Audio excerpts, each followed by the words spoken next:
Hello and welcome to World Insight, brought to you by CCTV International. I'm James Chow. What we bring you are 30 minutes of news analysis, and all of it from a Chinese perspective.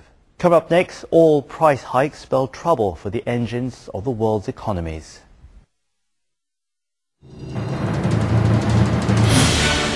Plenty of pain, but where's the gain?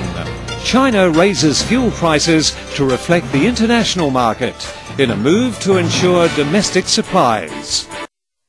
Welcome back to World Insight. This week, oil prices, already high, went even higher, breaking $140 a barrel. Not only that, it followed warnings Thursday from no less than OPEC's president that it could still soar well above $150. It's a challenge for our world, including China. Last week, Beijing raised prices for gasoline, diesel and aviation fuel by up to 18%.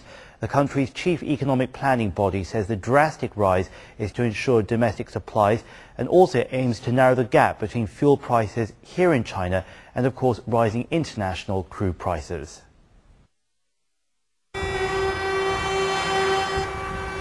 Motorists queue at petrol stations. As the queue gets longer, the price at the pump climbs higher. June the 26th saw the biggest one-day rise in the history of the market. Oil prices hit a trading record of $140 a barrel. Transport workers across Europe called the situation unbearable. Our request is to able to work with dignity as everybody else does without oil prices rising every day. Some attribute the rise to an imbalance between supply and demand fueled by growth in emerging markets, such as China and India.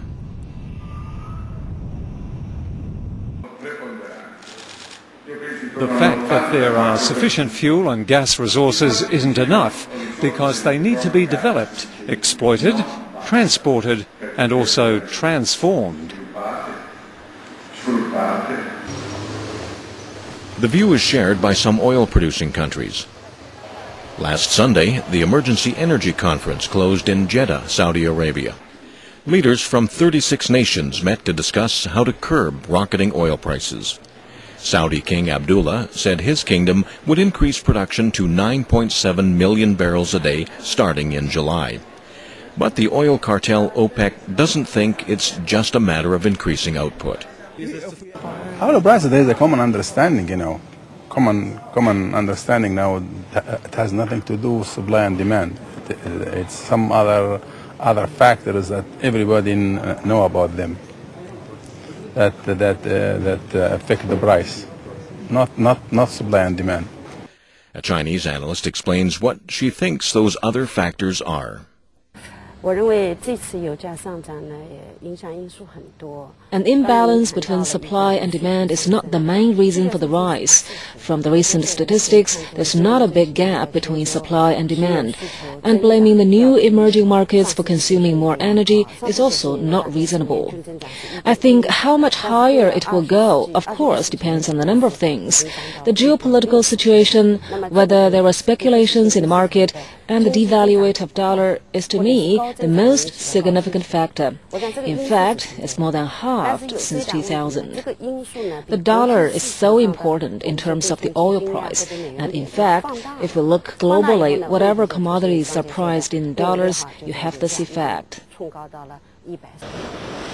Over the past several years, average oil prices have been rising steadily by about $10 a year, from $31 a barrel in 2003 to $99 in 2007, and now $140. Analysts say that high oil prices are here to stay. Now we are already in the era of high oil prices, and this cannot be avoided. But the super high price now is deviant. Speculators should be blamed for the surge in oil prices, and the market may overlook the highest point of the oil price.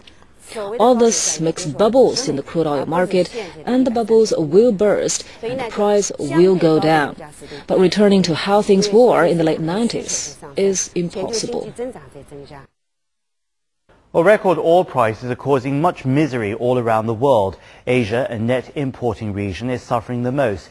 It's so far just over 3% of the world's supply, but having many emerging economies is pushing consumption to more than 33%.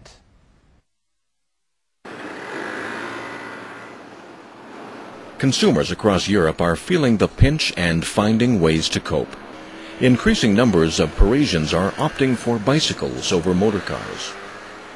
Since the day I started using my bicycle, I've been saving 100 euros in fuel spending at the end of every month.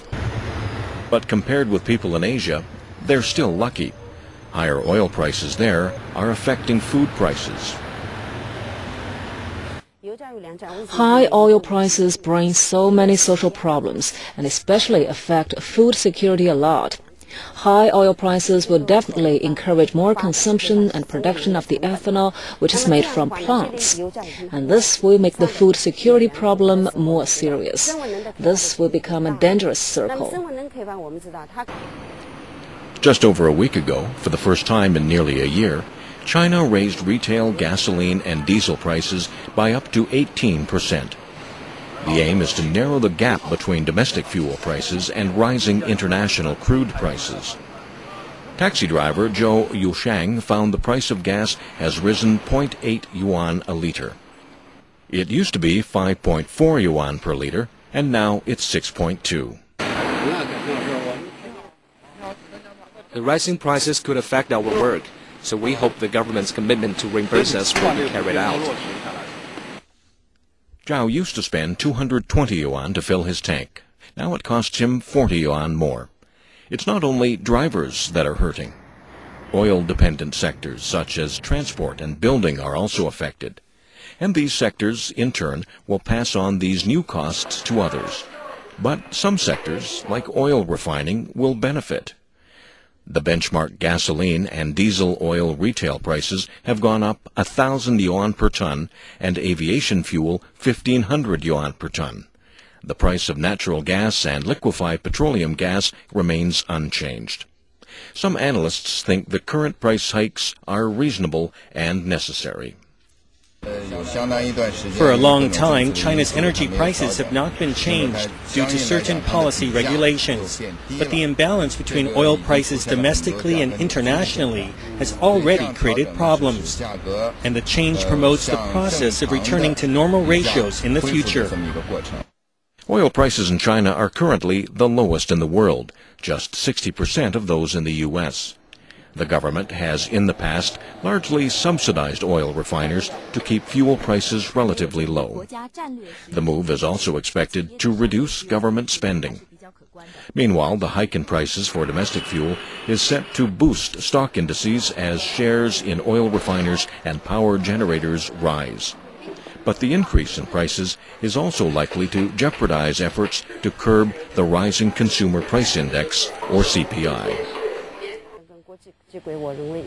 The adjustment is a matter of time, and current situation isn't suitable for equalizing the domestic price with international crude oil price.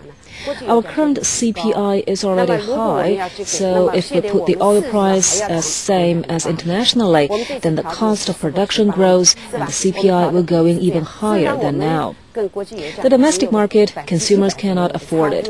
I think the current adjustment is unavoidable, but equalizing the domestic price and international crude oil price needs more time. But others blame inflation on other factors. Inflation is not generated by the prices of energy. It's mainly because of the excess liquidity. China has been struggling with how to deal with rising global oil prices while reining in record inflation at home. For the government and the people, that's a challenge for the long term. Well, high oil prices are the bullet that every country around the world needs to bite.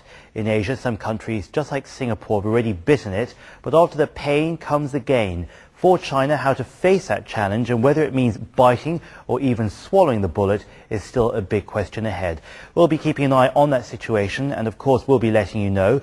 But coming up next, a quick break, and after that, cultural exchanges between China and Japan.